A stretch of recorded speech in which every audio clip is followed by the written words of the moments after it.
Since the 7th of October, we have heard harrowing witness accounts of sexual violence and rape carried out by Hamas against Israeli women. Reports of women being gang raped before being shot in the head, of women's genitalia being mutilated with knives and having their breasts cut off, of their bodies being paraded around whilst men spit on them. Despite these reports of the most grotesque incidences, many women's rights movements have shamefully remained silent, spoken too late, or denied the accounts entirely.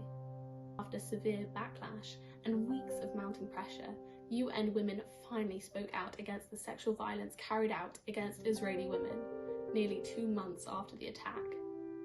Similarly, Equality Now, only the 6th of December, did it finally specifically acknowledge Israeli women victims. The global movement Me Too said nothing until the 13th of November. 2 days later, on the 15th of November, after being called out, it amended its statement to finally include Israeli women, but only with the qualification that it stands with all survivors.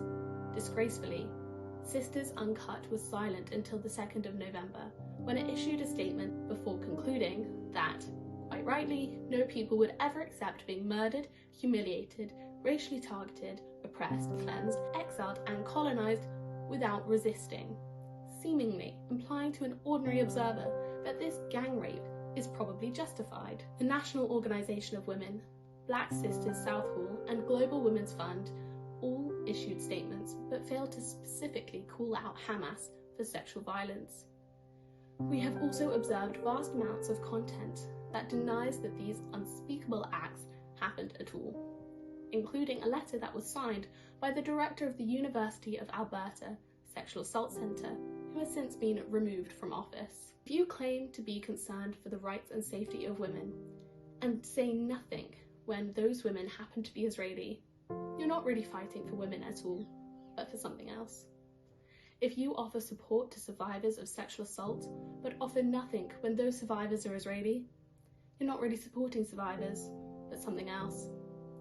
If you condemn the brutal rape of women as a weapon of war, but legitimize that same weapon as a means of resistance, you're not really against the rape of women as a weapon of war.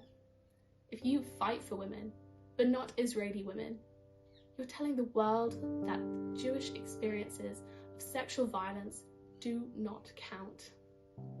It is time to believe Jewish women.